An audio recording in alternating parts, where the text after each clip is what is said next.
Bismillahirrahmanirrahim. Assalamualaikum warahmatullahi wabarakatuh. Apa kabar antum semua? Sehat? Alhamdulillahilladzi ahyana ba'da ma amatana wa ilaihin nusur. Semoga selalu dalam limpahan nikmat Allah, ridha-Nya, hidayahnya dan istiqamah di jalan Allah Subhanahu wa taala. Yang sakit dinikmatin sakitnya. Dan selalulah jadikan sakit itu penembus dari semua dosa-dosa kita dan diberkahi Allah Subhanahu wa taala. Alhamdulillah alladzi allafa baina qulubina fa asbahna bi ni'mati ikhwana. Asyhadu an la ilaha illallah wahdahu la syarika lah irghaman liman jahada bihi wa kafar. Wa asyhadu anna sayyidana wa maulana Muhammadan abduhu wa rasuluh la nabiyya ba'dah. Rabbi israh li sadri wa yassir li amri wahlul 'uqdatam min lisani yafqahu qawli amma ba'd. Bapak Ibu jamaah Masjid JR yang dimuliakan dirahmati Allah Subhanahu wa taala, mari saya mengajak diri saya dan kita semua yang hadir jangan pernah lupakan tahaddus bin ni'mah. Karena amalan terbaik adalah selalu tahadus bin ni'mah, menyebut-nyebutkan selalu nikmat Allah Subhanahu wa taala. Bayangin bangun tidur saja sudah langsung nyebut nikmat. Alhamdulillahilladzi ahyana. 17 rakaat salat rukun kita. Saya mengatakan salat rukun bukan lagi salat wajib gitu. Salat rukun kita karena itu rukun Islam. Salat rukun kita yang 17 rakaat tidak ada satu pun dalam salat itu dan tidak sah salat itu kalau tidak membaca suratul Fatihah. Awal surat yang paling dahsyat dan luar biasa dan paling dimuliakan Allah ini kalimat pertamanya Alhamdulillahirabbil alamin. Jadi udah menghujam nih sebenarnya kalimat syukur tuh minimal dalam 17 rakaat. Alhamdulillahirabbil alamin. Alhamdulillahirabbil alamin. Sehari minimal 17 kali kita sebut kalimat Alhamdulillah. Jadi nggak ada lagi bahasanya setiap muslim itu ada beban psikologi, beban hidup derita itu nggak ada, karena semuanya harus disyukurin kepada Allah Subhanahu. Ngadep Allah itu penuh syukur. Mudah-mudahan kita pahami mulianya dan nikmatnya hidup yang Allah berikan ini. Dan yang harus dipahami lagi, orang punya harta triliunan pun tidak bisa membeli nyawa. Dan tidak bisa dijual belikan nyawa ini. Kalau sudah meninggal, la yastakhiruna sa'a wa la yastaqdimun. Kalau sudah datang ajalnya, enggak akan bisa dimajukan barang sedetik dan dimundurkan barang semenit.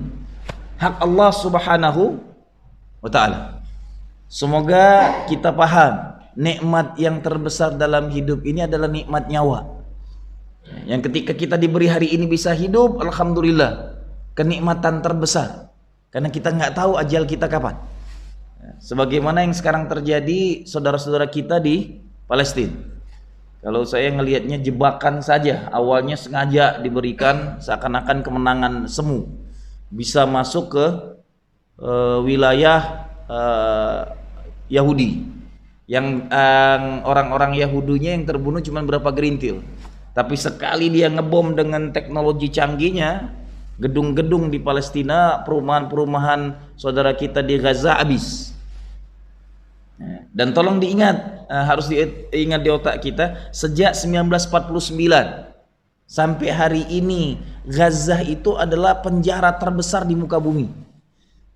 Jadi Gaza itu satu wilayah terpisah dengan Masjidil Aqsa ya. Itu terpisah, nggak pernah nyatu. Dikerangkeng dengan tembok yang tingginya 5 meter. Dan mereka tidak bisa kemana-mana. Support sistem makanan segala pun masuk dari Yahudi. Jadi hidup mereka itu semuanya kerangkeng, di depan mereka sana laut lepas. Hanya itu aja. Sebenarnya yang bisa memberikan mereka kenikmatan dan makan enak dan mewah itu kalau Mesir itu tidak punya perjanjian ekstradisi yang sangat merugikan bagi rakyat Palestina karena perjanjiannya dengan Yahudi. Maka siapapun pemimpin Mesir kalau dia berpihak kepada Islam harus dibunuh, harus dilengserkan, karena Mesir ini yang paling dekat dengan jalur Gaza. Dinamakan jalur Gaza, jalur itu emang sudah terkerangkeng habis.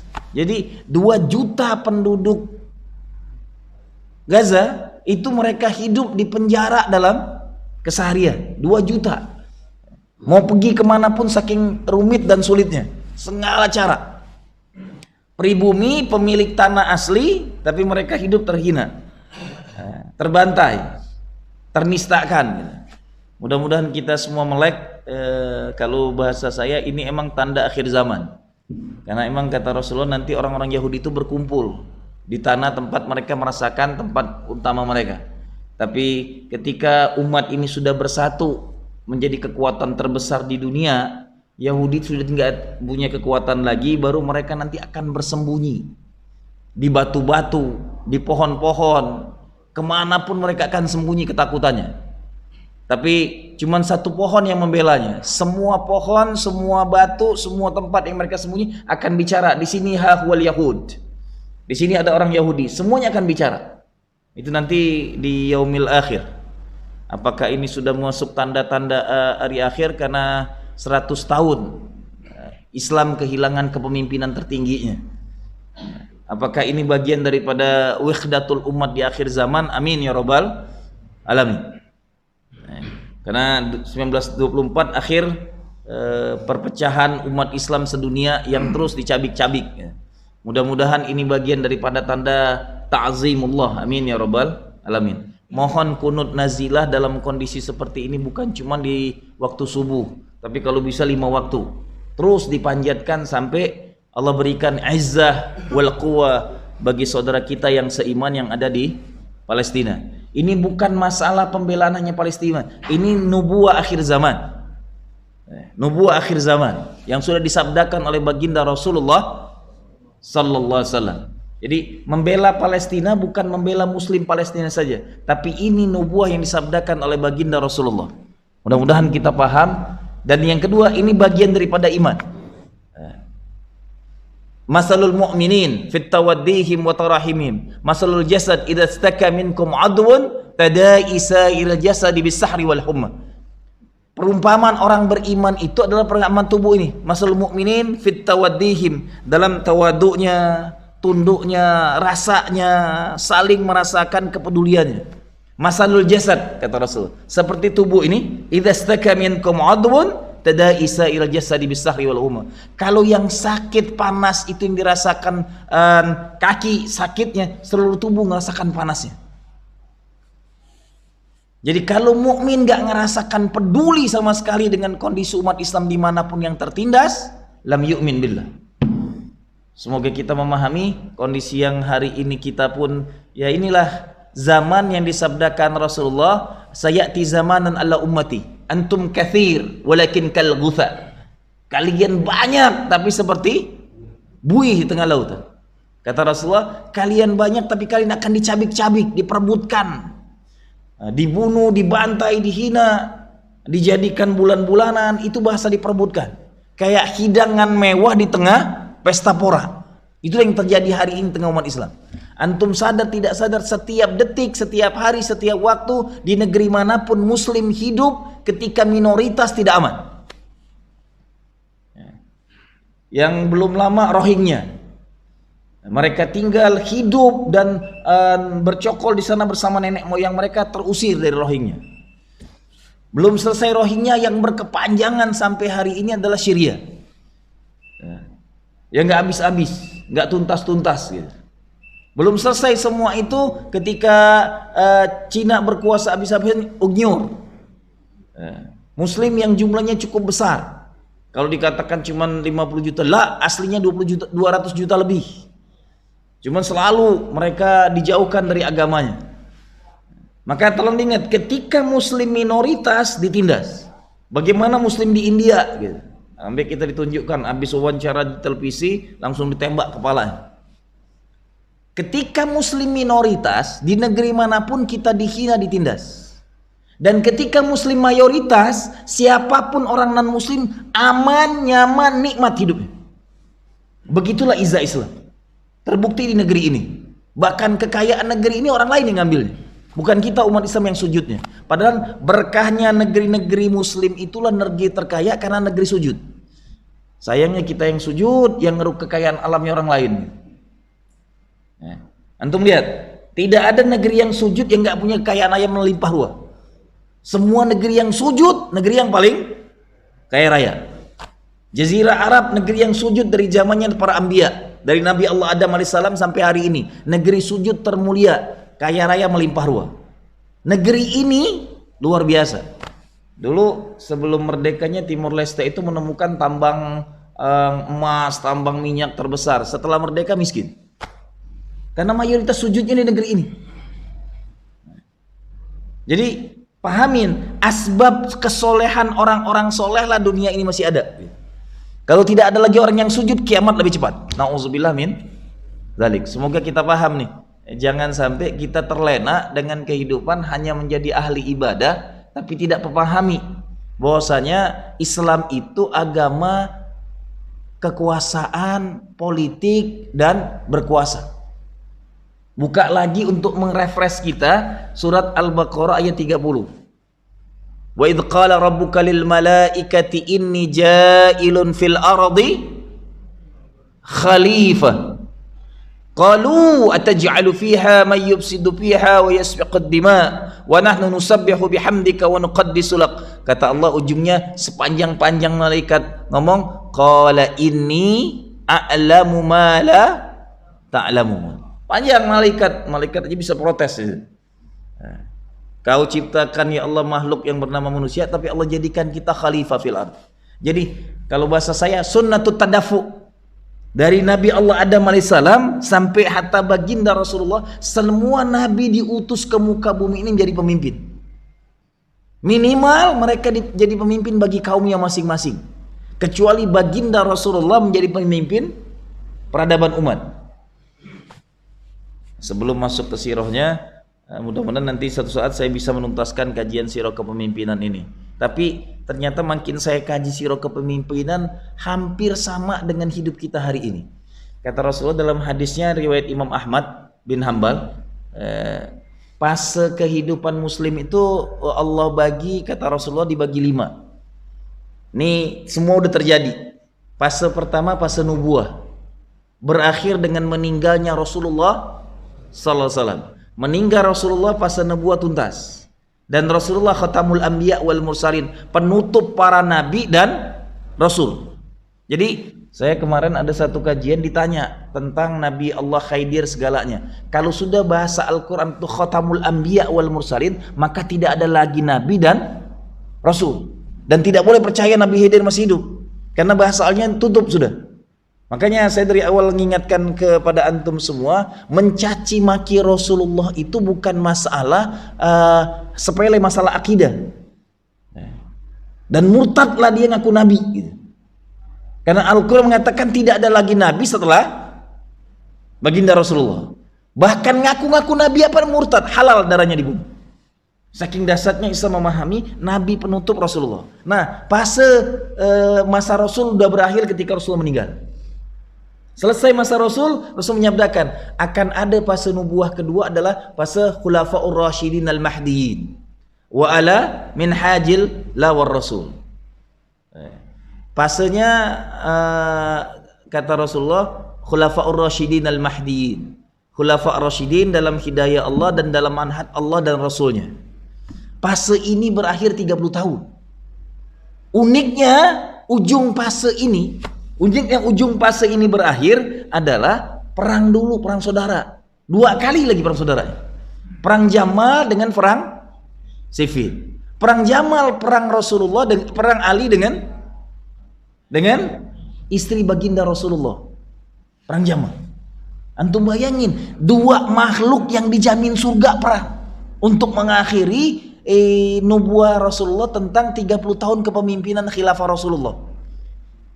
Yang disuruh perang makhluk terbaik yang hidup bersama Rasul dua-duanya. Siapa yang tidak kenal Sayyidina Ali itu adalah sahabat sepupu Rasulullah yang dari kecil diambil dari pamannya, hidup bersama Rasulullah, dan satu-satunya anak di muka bumi yang belum balik dan berislam. Ya, sejarah 4 orang pertama masuk Islam adalah Sayyidina Ali, dari anak kecil yang dididik di rumah Rasulullah. perang dengan istri Rasul. Saya sampai nggak masuk akal. Nubuah, berat banget nubuah. Dan Rasul dipertontonkan, nanti keluargamu akan perang. Fakta. Hadisnya Soh. Sampai Rasul menangis ketika dilihat malaikat.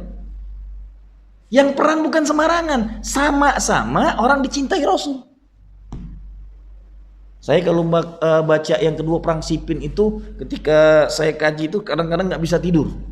Keselnya tuh ngedongkol banget gitu. Perang antara Sayyidina Ali dengan Muawiyah bin Abi Sufyan.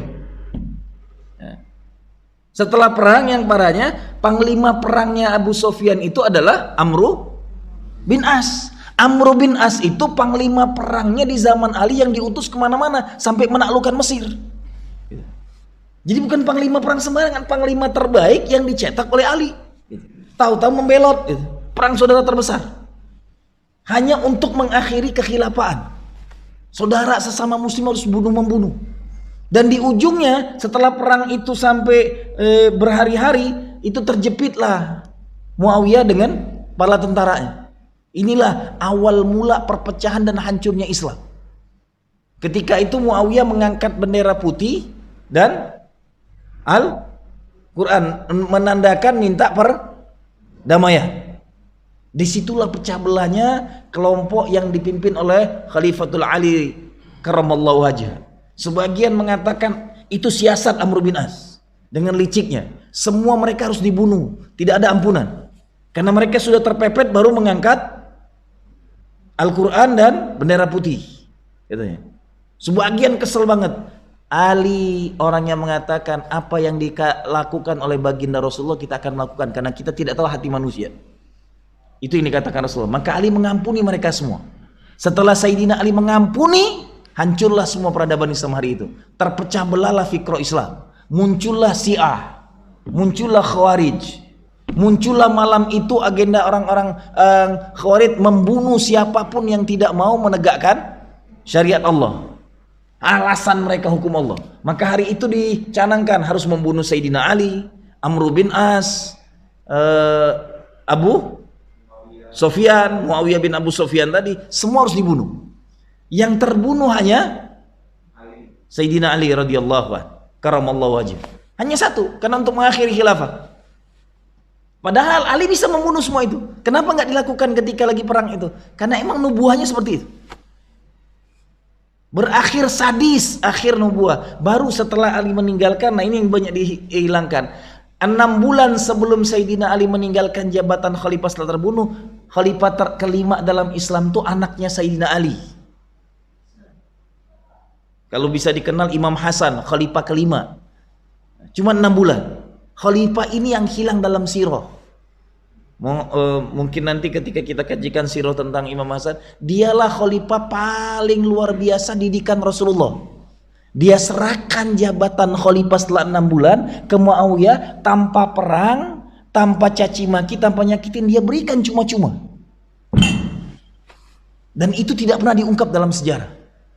Sayangnya kita cuma mengenal 4 khalifah. Khalifah kelima tidak kenal. Padahal ini semulia-mulia khalifah yang tidak ada kebengisan, tidak ada kebencian, tidak ada caci maki, tidak ada pembunuhan. Dia berikan jabatan khalifah ke Abu Sufyan. Itulah akhir ending khalifatu ala manhaji Rasulullah. Mulailah fase ketiga yang kata Rasulullah. Fase mulkan, fase kerajaan-kerajaan. Lama belum. Nanti fase keempat baru mulkan Jabariyah. Fase ketiga itu fase kerajaan-kerajaan. Ada bahasa lakinnya mulkan azam, penguasa-penguasa. Baru fase kelima, berakhirnya fase kerajaan itu tumbangnya kekhilafaan Turki Utsmani. Berakhirnya fase kerajaan-kerajaan. Selesai tumbangnya kerajaan Turki Utsmani, masuklah fase keempat. Hari ini kita ada di fase keempat. Mulkan Jabariyah. Fase raja-raja diktator, pemimpin-pemimpin durjana, pemimpin-pemimpin yang menghinakan rakyatnya. Hari ini kita ada di fase keempat. Baru nanti fase terakhirnya akan kembali kepada khilafah ala nubuwati min haji Rasulullah. Baru nanti akan balik lagi. Jadi 5 fase hidup kita ini sudah dijalanin 3-nya. Sekarang jalan yang keempat nih. Jadi bersiap-siap. Inilah fase akhir zaman kepemimpinan. Kalau bahasa saya untuk melihat, kata Rasulullah, ternyata saya sampai hati-hati nih kita. Jangan sampai apatis dengan politik. Islam dan kekuasaan itu sunnah tadafuknya syariat Al-Quran, bukan cuma sunnah Rasul, syariat Quran. Jadi ketika muslim apatis dengan kekuasaan, maka dia meninggalkan syariat Quran. Karena tidak ada nabi yang diutus kecuali untuk berkuasa. Untuk berkuasa semua. Hatta Rasulullah SAW, setiap jihad yang dilakukan Rasul penaklukan ujung-ujungnya untuk penguasa. Dan penguasaan dalam Islam bukan penjajahan, tapi pembebasan dari segala bentuk kehinaan dunia. Tolong dipisahkan. Islam tidak pernah menjajah. Islam membebaskan. Jelas? Kita bagian dibebaskan daripada nenek moyang kita yang beragama Hindu dan Buddha. Pembebasan. Kuria kita sekarang nikmat ibadah.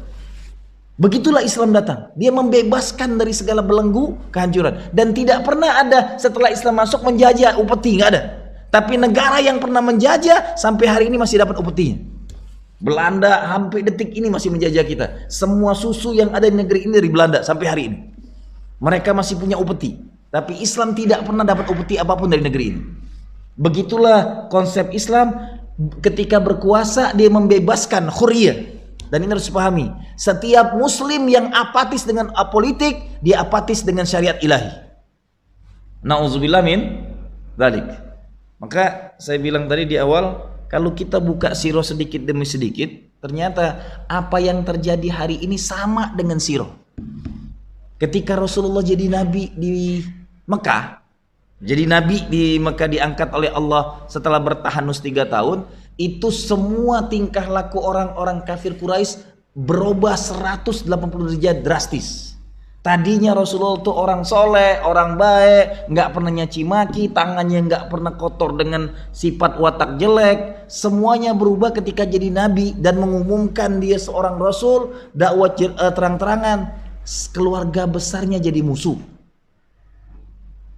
Kaumnya yang mengangkat dirinya Al-Amin jadi musuh besarnya. Tidak ada hidup Rasulullah setiap hari yang tidak ditindas bersama kaum dan pengikutnya. Setiap hari segala cara oleh kafir Quraisy dilakukan. Mereka berjamaah mengumpulkan finansial, dana besar-besaran. Ibaratin koalisi kafir Quraisy itu pengusaha-pengusaha hebatnya bersatu. Dimanapun Muhammad dakwah langsung datangin. Kalau mereka tidak mau diajak balik ke agama nenek moyangnya, mereka ditindas, diintimidasi, dibully. Kalau sekarang nih apa? Buzzernya zaman Rasulullah itu adalah Abu Jahal. Dari zaman dulu sudah ada buzzer, sudah ada. Kemana Rasulullah akan berdakwah, satu rumah ke rumah terus buzzernya datang, mengintimidasi. Intimidasinya bukan cuma intimidasi kata-kata, bukan kayak hari ini buzzernya cuma mulut, tapi buzzernya na'udzubillah min dzalik, yang tidak kuat dengan semuanya dibunuh hidup-hidup, dipanggang dalam keadaan pakai pakaian perang yang dirasakan oleh Bilal bin Rabah. Keluarga besar Ammar bin Yasir, keluarga besar pertama syahid dalam Islam, yang istrinya Sumayyah itu disilet-silet, kemaluannya ditusuk sampai jebol ke perutnya. Pertama kali syahidnya dalam Islam. Jadi tribulasi, penindasan, penghinaan Islam itu dari awal mereka udah berkoalisi. Harta habis-habisan. Kekayaan orang-orang kafir Quraisy yang kaya raya itu semuanya disiapkan untuk menghalangi dakwah Rasul. Hari ini lihat, segala cara dilakukan, nyogok umat, ngancurkan umat, koalisi besar orang-orang kafir yang dikenal dengan 9 naganya. Harta, kekayaan, kekuatan politis, pangkat, semuanya berkoalisi. Bagaimana kekuatan Islam tidak pernah boleh dan kita nggak pernah sadar. Sirah itu balik lagi gitu. Jadi harus pahami, ketika kita mengkaji sirah, bukan sirahnya, ada siasat di dalam sirah itu yang harus dipahami. Apapun yang diamalkan Rasul, koalisi besar orang-orang kafir itu telah terjadi zaman Rasul. Menghalangi semua tingkah laku, menghalangi semua perbuatan Rasul, menghalangi semua dakwah Rasul, menghalangi memilih Rasul. Kalau sekarang boleh dikatakan memilih dalam pemilu. Untuk memilih Rasul itu segala cara dihalangin. Sampai bukan sehari 2 hari. Bukan cuman pengikut Rasulnya. Sampai ketika Rasul ngomong, kita sudah tidak aman di sini, suruh hijrah. Hijrah pertama kemana? Ke kampungnya orang-orang hitam. Habasa. Nanti Taif itu panjang itu. Setelah intimidasi makin menjerit dan paman istrinya meninggal. Sebelum itu, sebelum paman istrinya meninggal, Rasul sendiri diintimidasi. Didatangi pamannya. Ya Abu Thalib, sampaikan kepada keponakanmu. Daripada dia capek-capek berdakwah, dia minta apapun kita akan siapkan. Dia minta wanita tercantik orang-orang Eropa yang berambut pirang, bermata biru, dan yang terbaik yang belum tersentuh oleh siapapun kita akan siapkan. Nah, jadi kalau zaman orang Arab dulu mengatakan yang tercantik itu adalah wanita Eropa, rambut pirang, bermata biru. Sampai hari ini pun antum masih pengen yang kayak gitu kan masalahnya? Enggak salah lagi. Alhamdulillah. Itu yang disabda. Setelah itu apa? Engkau minta jabatan, jabatan apapun kami akan beri. Engkau minta harta, harta seberapa banyak pun kita akan berikan. Jadi konsep sogok menyogok jabatan, kedudukan, wanita itu sudah ada kepada baginda Rasul aja ada, tambah lagi akhir zaman ini. Dan itu sudah menjadi lumrah dalam tingkah laku politik, kekuasaan orang terdahulu sampai hari ini. Untuk melemahkan umat Islam yang punya kekuatan, segala macam dicogok. Dan itu terjadi, harta, tahta, wanita. Itu pun ditawarkan ke baginda Rasulullah. Jadi jangan lupa, sirah itu selalu berulang. Untuk melemahkan Islam paling gampang tawarkan 3 ini. Dan itu pun yang dilakukan Yahudi hari ini. Bagaimana jihad Islam yang ada di Palestina, bagaimana Fatah yang ada di Palestina dipecah belah agar tidak menyatu dengan Hamas. Hamas selalu dinegatifkan, dijelek-jelekkan. Dibilangin Syiah lah segalanya biar umat Islam gak empati. Padahal Hamas lah tinggal satu-satunya harokah yang hidup, besar, tidur bersamaan dengan rakyat yang ada di Gaza. Tapi fitnahnya sadis, bazarnya Yahudi luar biasa. Bahkan Hamas sering ditawarin dengan jabatan, dengan macam-macam. Tapi mereka tetap istiqomah menghamba kepada Allah Subhanahu wa ta'ala. Jadi jangan aneh, hari ini politik itu menghalalkan segala cara sudah terjadi di zaman baginda Rasulullah sallallahu alaihi wasallam. Saya kajiannya kelewat jadi yang membicarakan ini nih. Kajian utamanya malah belum dapat nih. Udah ngeloncat jauh banget gitu. Tapi kajian sirah tentang siasa dan kekuasaan ini tidak banyak dikaji di masjid-masjid. Kajian di masjid-masjid nanti kitab Riyadhus Shalihin, At-Tibyan, apalagi tentang toharo, tentang wudu. Padahal sehebat apapun antum sholat, ketika kekuasaan tidak pernah ada dalam diri kita, maka kita belum merasakan syariat yang utama.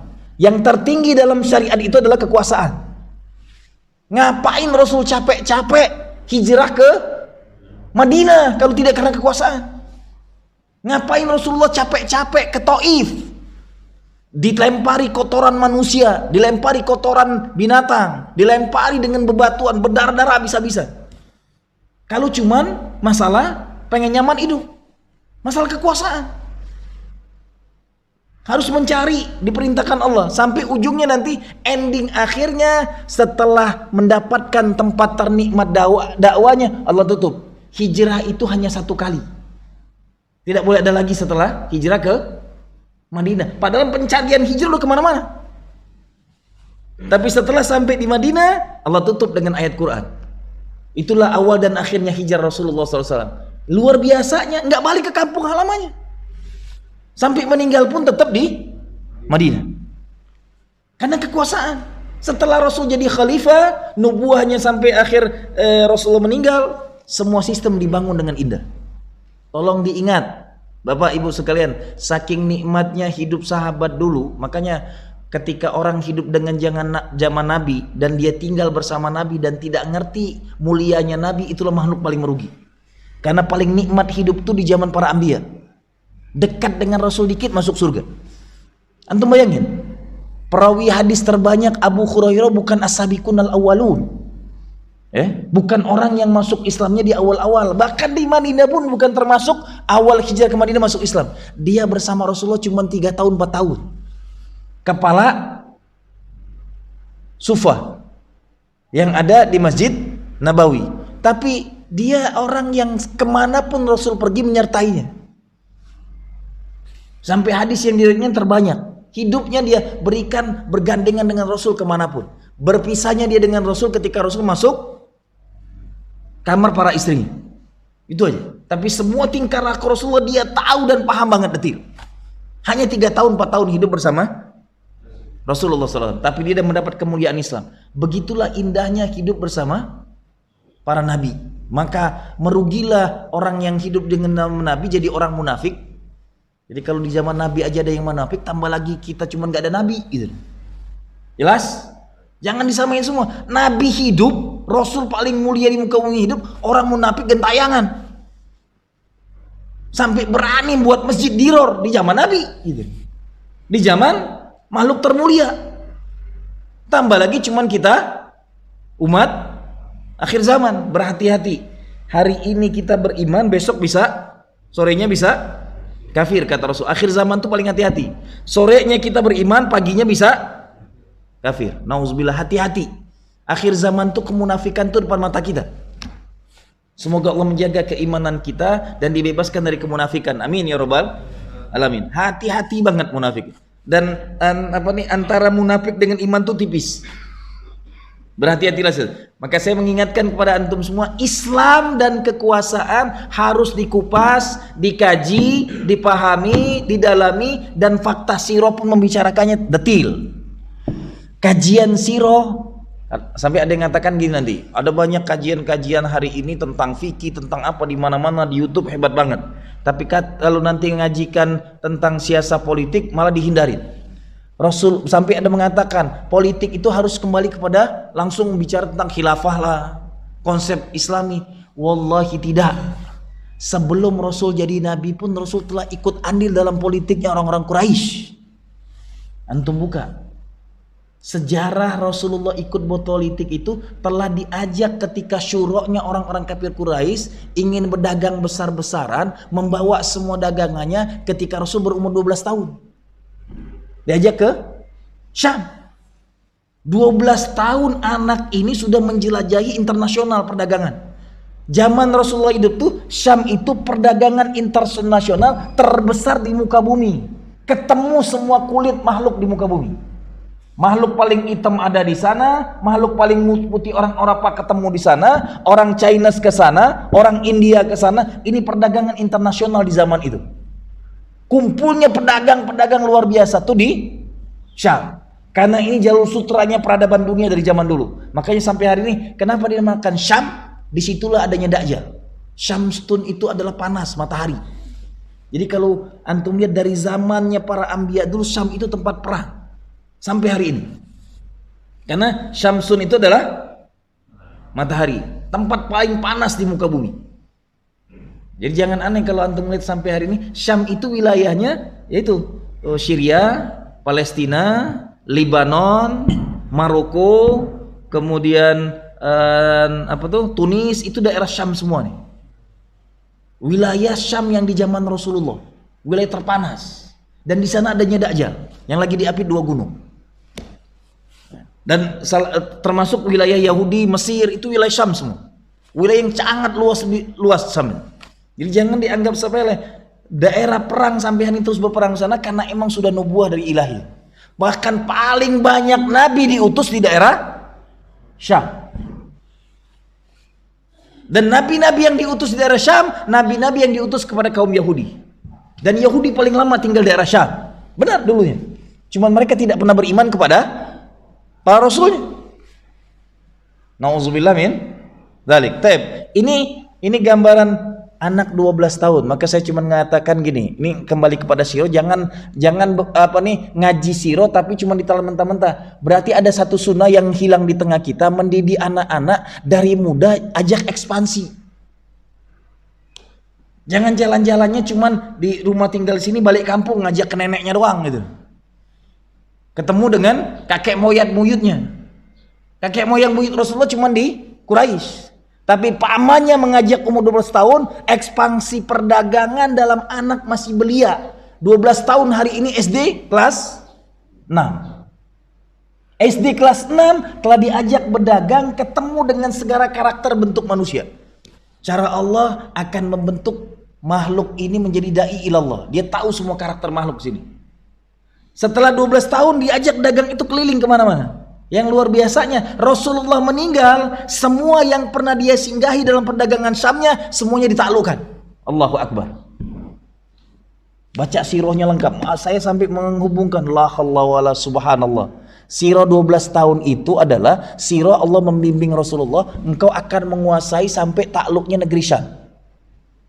Dan Rasulullah meninggal, semua wilayah Syam yang pernah dia berdagang kemanapun, satu demi satu, lorong demi lorongnya dia masukin, dia tahu detil dan disuratin semua kepemimpinan di sana. Tidak ada yang lewat satupun pemimpin yang ada di wilayah Syam ketika itu yang tidak disuratin untuk berislam. Yang tidak mau beriman, baru diutuslah panglima perang Rasulullah terbaik untuk mereka jadi beriman. Rasulullah meninggal, semua wilayah Syam yu'minu billah. Sampai orang-orang Eropa Romawi yang berkuasa pun hengkang.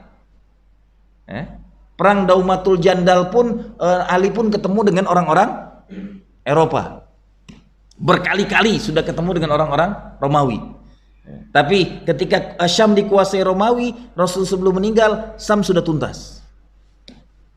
Begitu hebatnya kekuasaan yang dibentuk dari kecil. Maka salah satu sunnahnya adalah rihla itu penting. Ada 5 hal yang sunnah dilihat. Pertama, menatap wajah istri itu sunnah. Bu, saya sudah sampaikan berkali-kali di pengajian ibu-ibu, jangan demak-demak hidupnya. Jadi suami yang natap wajah bini itu sunnah. Yang ngantapin HP berlama-lama kagak ada pahalanya. Bini yang dilihat itu sunnah, dapat pahala lagi. Itu satu. Yang kedua, ngeliatin Quran, sunnah. Ngelihat doang, nggak usah ngaji aja, cuma buka-buka. Datang ke masjid, sholat, habis itu Quran dikebet. Ini bisa baca apa cuma ngeliatin doang? Alhamdulillah, ngelihat doang ya, udah dapat pahala. Yang ketiga, ngelihat Ka'bah. Menatap Ka'bah itu langsung ngapuskan dosa. Antum nggak ngapa-ngapain, nggak usah depan Ka'bah, nggak usah zikir, nggak usah sholat, nggak usah bicara apa, diam aja kayak orang bisu. Nata antum ke Ka'bah, itu sudah ngapuskan dosa. Makanya banyak yang nggak paham juga, kalau antum sholat di depan Ka'bah bukan mata antum ke sejadah, langsung natap Ka'bahnya. Karena capek-capek kita selama ini sholat di sini ngadep kiblat, kiblatnya ke depan Ka'bah, bukan lagi nunduk ke bawah. Tidak di depan Ka'bah, baru di depan sejadah mata kita, sepandangan dengan tempat sujud kita. Tapi di depan Ka'bah mata kita kayak gini. Imam baca bismillahirrahmanirrahim, udah pandangin terus Ka'bah. Sampai saya kalau ngomong ke jamaah yang saya bawa ketika umroh, kalau anda di depan Ka'bah ada Quran, ada depan Ka'bah, tinggalkan baca Qurannya. Karena baca Quran kapanpun bisa. Di depan Ka'bah belum tentu tiap hari. Saking mulianya, yang dipandang ketiga dapat pahala dan menghapuskan dosa, mandang Ka'bah. Yang keempat, memandang laut, dapat pahala. Jadi jangan salah kalau antum wisata ke laut-laut itu pahala besar. Jangan, ya anak-anak udah mau jalan lagi, duit lagi nih, otaknya ngeluh bro. Padahal itu rihla yang dapat pahala, pasti nanti Allah ganti lebih banyak lagi. Senangkan anak istri anda, Allah akan muliakan hidup kita. Ini kadang-kadang infak ke masjid semangat, anaknya minta duit sekolah kasih 5.000 cuman. Infak ke masjid 50.000, terbalik gitu. Ke masjid 5.000, ke anaknya 50.000 gitu. Jelas? Jangan salah infak nih. Infak terbaik itu adalah menghidupi anak dan istri. Bahkan hadis sahihnya di minggu kemarin saya sampaikan. Yang termulia bagi seorang laki-laki itu adalah ketika ada 4, istri solihah, rumah yang besar, kendaraan yang nyaman, tetangga yang soleh. Itu kenikmatan termulia bagi seorang laki-laki mulia. 4 kenikmatan utamanya: istri solihah, ya, rumah yang besar, ya, kendaraan yang nyaman, dan jiron tetangga orang-orang baik. Itu hadis Rasulullah. Mohon diamalkan. Yang rumahnya masih tipe 21, berdua satu nggak masuk gitu. Misalnya gitu. Pasti Allah jaminkan, ini janji Allah. Maka bentuk istri antum istri solihah, doa mereka mustajab, rumah antum makin luas. Syaratnya istri dulu yang jadikan solihah. Kalau istri sudah solihah, rezeki itu gampang nyari. Amin ya rabbal alamin. Kita tidak mengkaji masalah istri solihah hari ini, tapi kita mengkaji masalah penaklukan yang luar biasa di umur 12 tahun. Itu adalah hasil dari tadi rihlah. Yang kelima, melihat gunung, memandang alam. Alam terluas itu kalau nggak laut, gunung. Jadi kalau antum kalau sudah Sabtu Ahad wisata ke puncak segala, itu sunnah. Makanya orang-orang Eropa dengan orang-orang Arab kenapa hobi banget ke sini? Gunung mereka tandus, nggak ada hijau-hijaunya gitu. Gunungnya gunung batu semua gitu. Makanya ketika sampai ke sini, wow, kata mereka, subhanallah ma khalaqta hadza batila. Hijau luar biasa. Mereka sangat takjub. Begitulah berkahnya kita di negeri yang wisata alamnya indah tiap detik. Dimanapun kita bisa mandang kebesaran Allah. Dan itu sunnah. Nah, sunnah utama 12 tahun. Saya flashbacknya ingat, mereka semua kehidupan Rasulullah itu rekayasa ilahi. Jelas? Tidak ada satupun kehidupan Rasulullah tidak ada dalam bimbingan Allah. Semuanya dalam bentuk rekayasa. Tolong pahami gitu. Tidak mungkin ada perjalanan dagang 12 tahun kalau tidak punya misi. Jelas? Sama, tidak mungkin bapaknya diambil sebelum lahir kalau tidak punya misi. Paham? Makanya ternyata membentuk tokoh penguasa terhebat di muka bumi harus diambil tokoh sentralnya.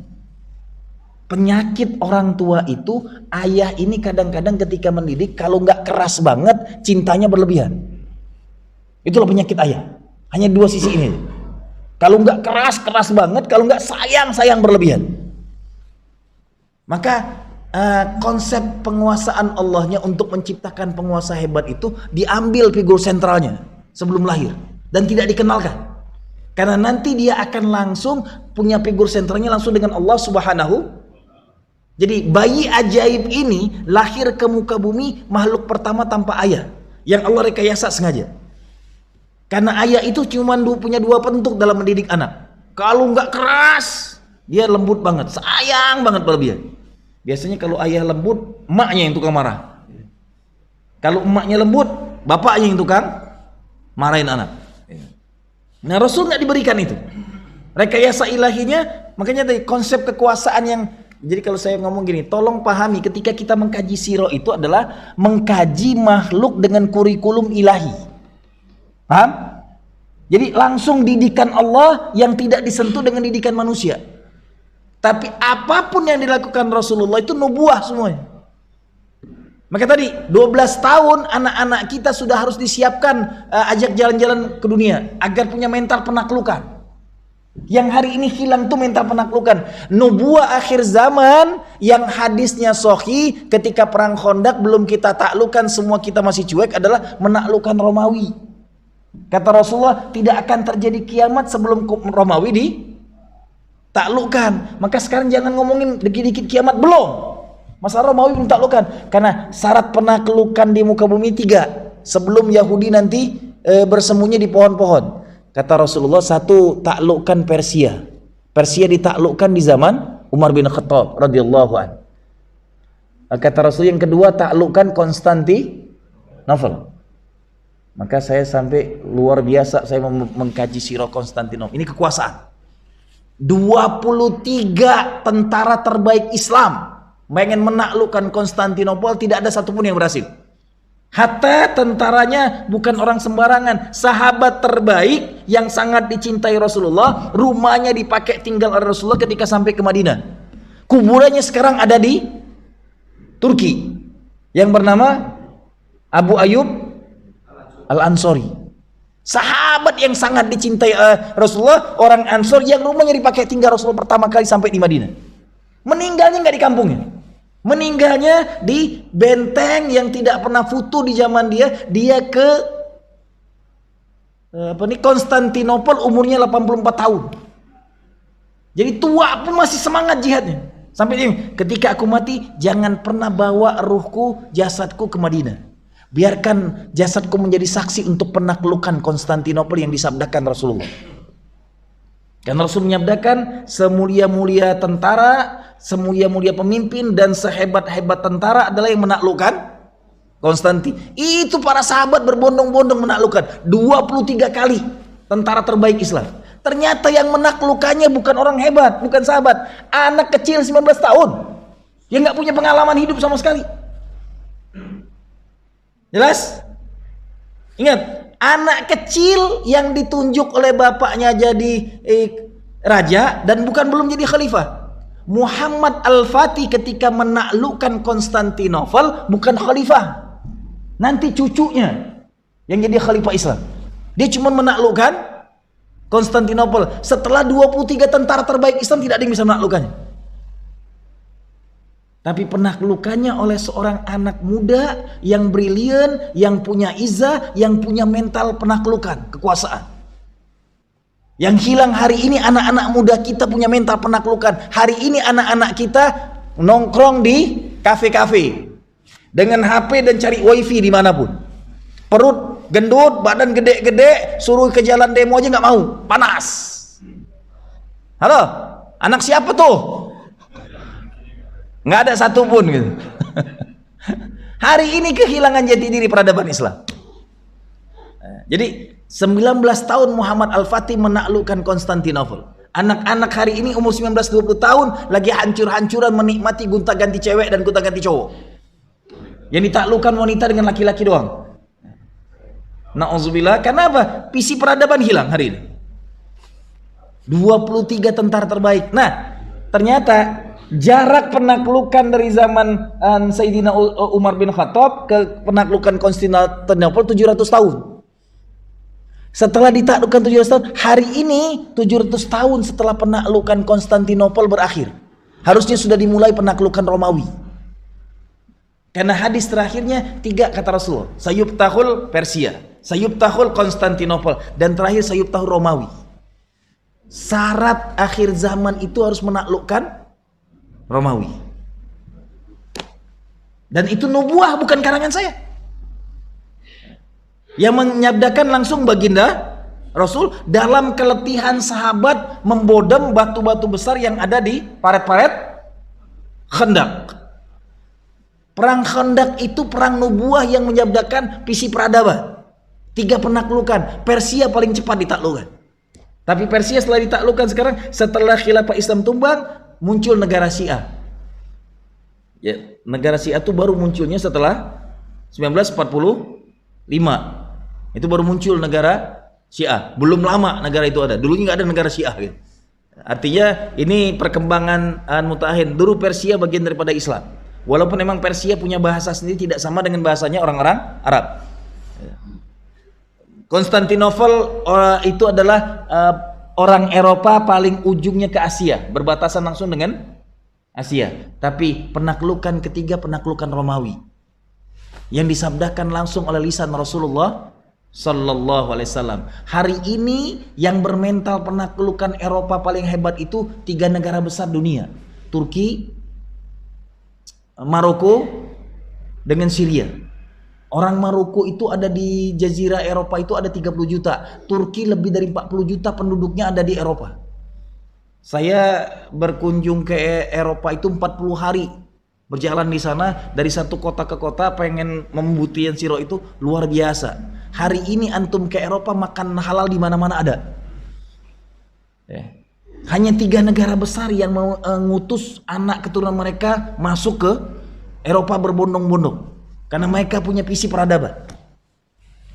Hari ini banyak di antara kita malah jangan anak-anak kita dikirim ke Eropa nanti jadi LGBT. Mentalnya bukan mental penakluk, doa ibunya jelek banget gitu. Kirim sebanyak-banyaknya karena negeri itu yang harus taklukkan hari zaman. Dan tanda tanyanya sudah banyak. Ketika saya sana, semua orang-orang Eropa sudah meninggalkan gerejanya. Dan hari ini gereja-gereja sudah dibeli jadi masjid. Tanda-tanda penaklukan Eropa dan Romawi itu di depan mata. Berbondong-bondong gereja-gereja dibeli dengan harga mahal pun dan duitnya gampang dikumpulkan. Dan saya ketika sholat Idul Adha di Barcelona, Spanyol. Saya di Madridnya waktu sholat di masjid besarnya, itu saya duduk tadinya di depan, ke belakang saya liatin, hampir separuhnya penduduk asli pribumi Spanyol yang bule asli, yang sudah berislam. Sebagiannya emang orang Arab, orang ceramahnya pun pakai bahasa Arab karena orang-orang Maroko. Tapi saya ngelihat luar biasa, sebagian besarnya mereka sudah orang asli pribumi yang sholatnya dengan cara pakaian mereka. Luar biasa. Itu tahun 2018 saya ke sana, luar biasa hebatnya, masjid-masjid besar ada di tengah-tengah kota di jazirah Eropa. Semoga ujung penaklukan itu pun negeri ini 2024 ditaklukkan dengan kekuatan akidah umat. Assalamualaikum warahmatullahi wabarakatuh. Tanya jawab masih ada? Fadol, kalau masih ada yang masih ngelek-ngelek ya, Fadol.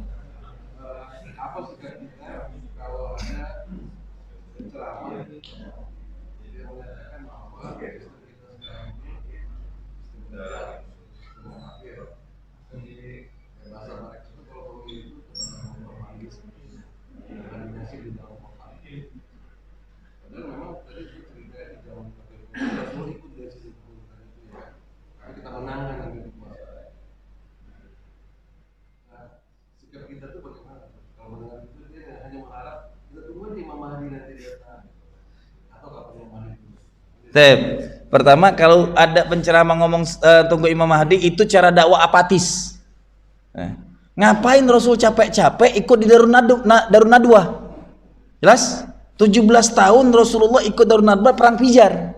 Perang Fijar Rasulullah aktif ikut berperang bersama orang-orang kafir Quraisy, dan itu belum ada Rasul jadi nabi. Sudah terlibat aktif dalam perang Fijar 17 tahun. Anak 17 tahun sekarang ini anak lagi gila-gilanya cariin gonta-ganti cewek.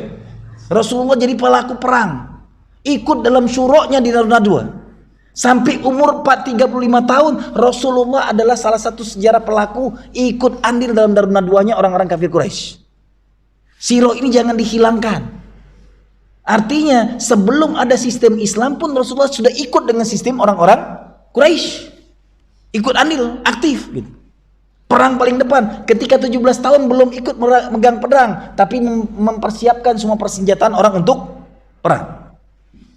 Gitu. Jadi kalau mengatakan itu, ini salah, pemahaman yang apatis yang salah. Sirahnya nggak dituntasin bukanya. Buka dari rujukan utamanya. Karena amalan itu bukan amal sembarangan. Pelaku utamanya langsung baginda Rasul. Ikut andil dengan kehidupan orang kafir Quraisy itu, hidupnya nggak ada syariat Islam.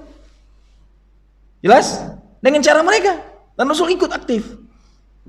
Tidak mungkin Rasul dapat gelar Al-Amin di umur 35 tahun kalau tidak nuntaskan masalah keributan kabilah-kabilah. Jelas? Sudah jadi nabi belum? Belum. Sudah dapat gelar Al-Amin. Al-Amin itu gelar diberikan oleh penduduk Mekah saking dia jujur dan dipercayanya oleh masyarakat. Maka hari ini harusnya jabatan RT, RW, camat, lurah, wali kota, presiden tidak boleh lepas dari umat Islam di negeri manapun. Karena itu walaupun sistemnya bukan Islami. Oke, sekarang sistem demokrasi punya Yahudi. Apakah kita diam? Nggak ngapa-ngapain, lebih parah lagi, hancur-mancur.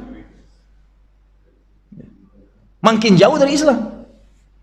Hari ini siapapun yang bisa nyalek sebanyak-banyaknya. Semua partai masukin ke sana. Duduk di sana baru bareng-bareng berjuang. Jangan, semua partai itu rusak. Otak ente ngeblinger dong ngomong gitu. Minimal ketika kita masuk aktif di sana, salah satu bagian daripada sunat tadafu Allah mengambil kekuasaan. Itu, Pak. Jelas? Jazakumullah khair. Fadhal. Waalaikumsalam warahmatullahi wabarakatuh.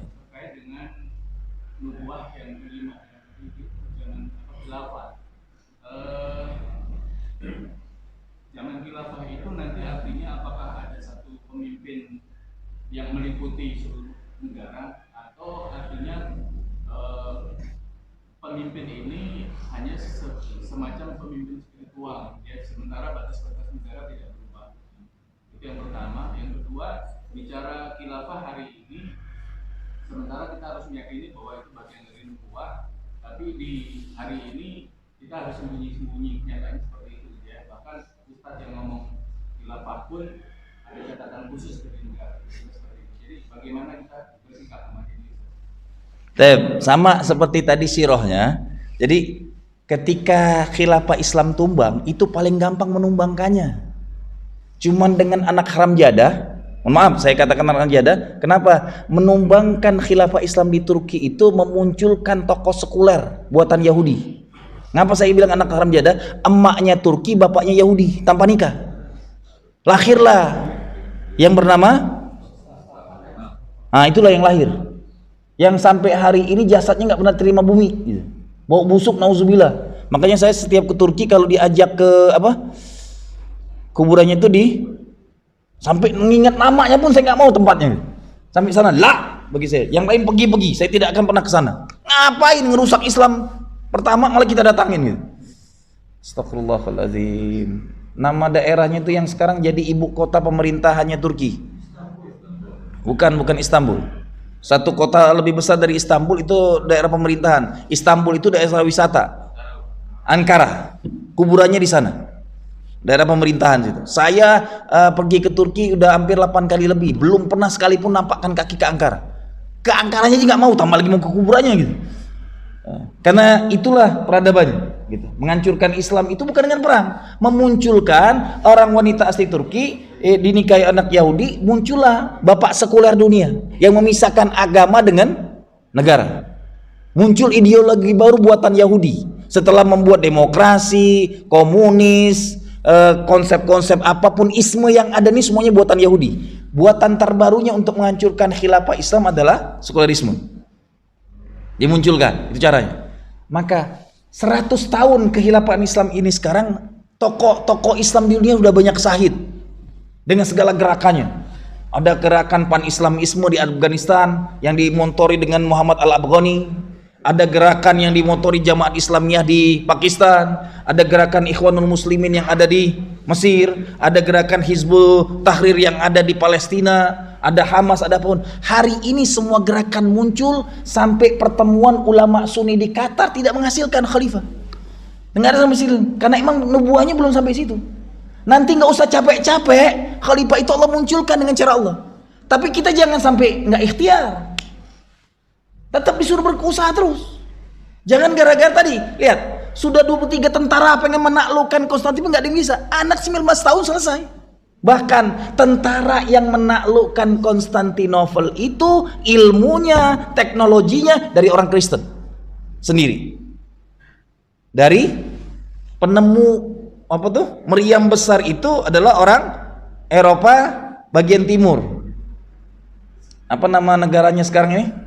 Astagfirullahaladzim. Ini kalau sudah pengen nyampaikan negara, saya lupa nama negaranya. Nah, itu yang sampai datangin ke Muhammad Al-Fatih. Saya udah nawarkan kemana-mana, tidak ada. Saya beli 5 kali lipat dari harga orang tertinggi yang menawarkan ke Anda. Itulah pertama kali meriam terbesar dibuat dalam sejarahnya. Itulah meriam yang bisa menaklukkan benteng-benteng hebat punya bukan Muslim. Akankah akhir dari ending kehilafan ini seperti itu? Allah yang tahu. Tapi intinya semua kita berikhtiar, kita bagian daripada sejarah dengan mental tidak harus ikut andil dalam kekuasaan. Karena itu sunnah tadafu'nya ilahi. Itu Pak. Terus bagaimana, apakah tadi kata antum kepemimpinan kita nanti akan disatukan? Biiznillah semuanya akan nyatu kembali. Karena hari ini kekhilafaan itu dipegang oleh 2 negara besar sebenarnya. Jadi konsep khilafah itu masih jalan terus. Amerika memimpin kekhilafaan sampai 2015. Paham? Yang memimpin khilafah ke pemimpin tertinggi dunia Amerika dengan segala penjajahannya. Hari ini kepemimpinan Amerika lagi digoyang habis dengan kekuatan Cina, Rusia dan Korea Utara. Lagi pengen diambil. Begitulah emang kata Allah, Allah pergilirkan kejayaan itu dalam Al-Quran. Ingat, emang dikasih semua isma itu, tapi nggak ada yang benar mimpinnya.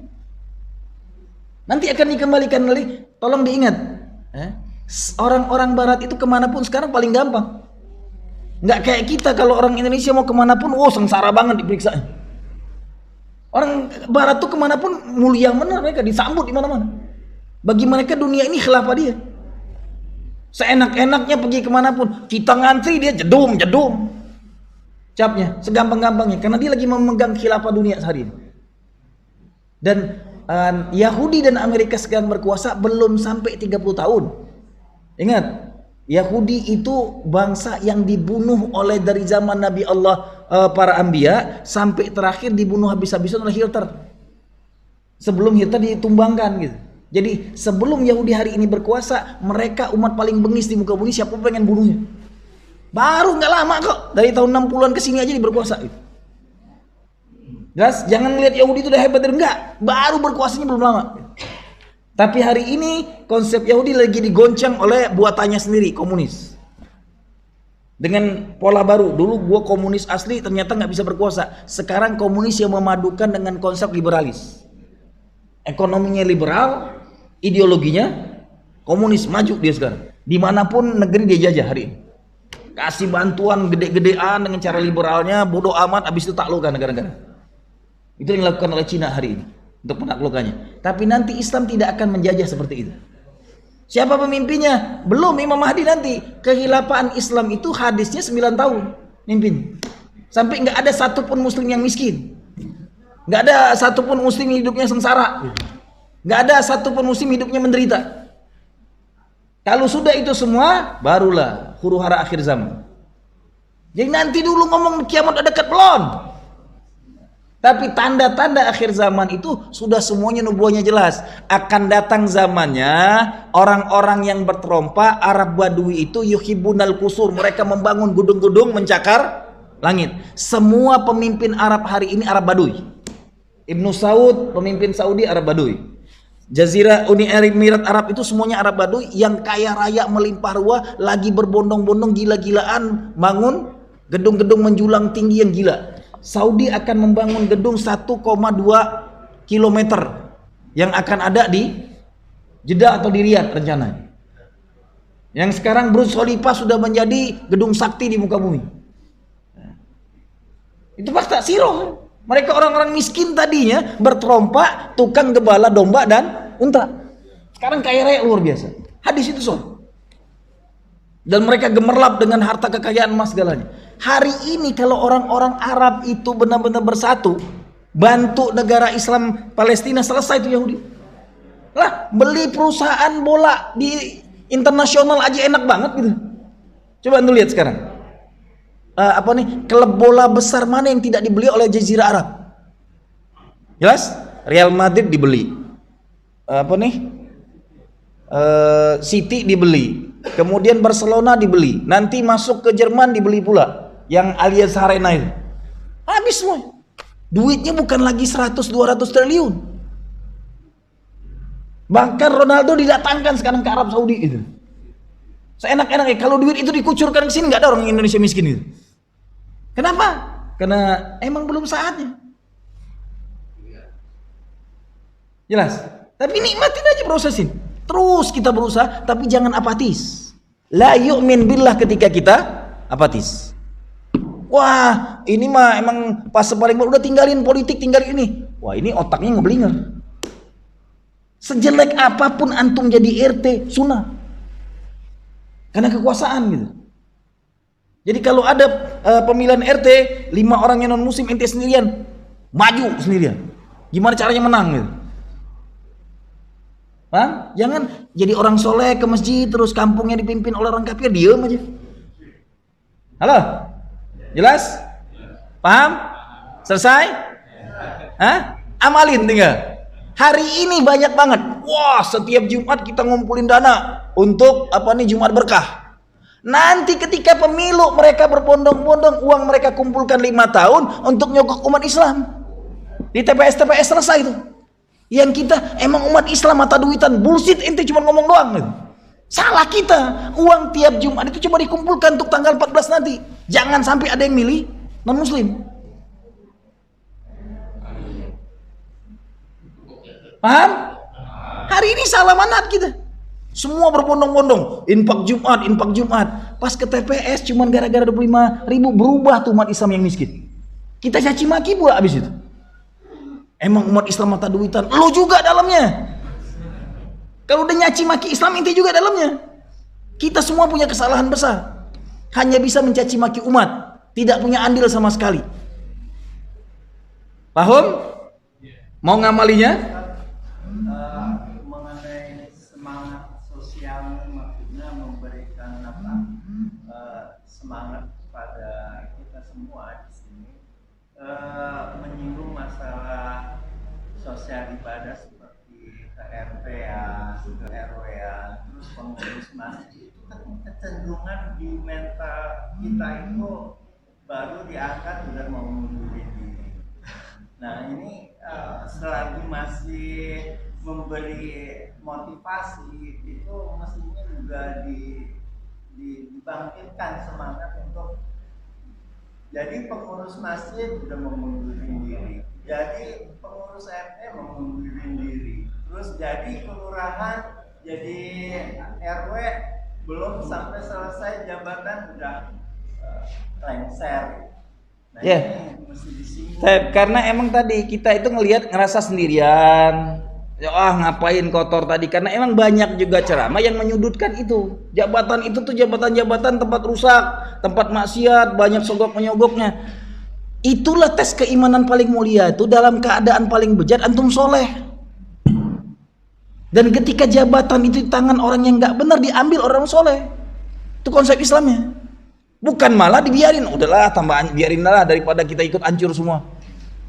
Antum sholat 1000 rakaat tahajud di masjid, lebih baik antum jadi RT, pahalanya lebih mulia. Karena kepemimpinan itu nubuah Qur'ani. Ya, pemimpin terkecil, lihat nanti hadisnya. Kullukum ra'in wa kullukum mas'ulun an ra'iyatihi. War rajulun ra'in li ahlihi. Yes, wa zaujatun ra'in li baitihi wa ibni ahlihi. Setiap kamu pemimpin, setiap kamu dipinta pertanggungjawaban atas. Jadi kalau antum nggak mimpin sama sekali, antum akan ditanya oleh Allah.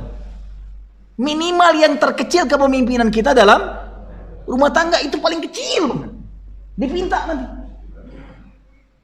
Jadi yang kecil aja sudah ada hadis sahihnya. Kullukum ra'in, hadis sahih dan masyhur.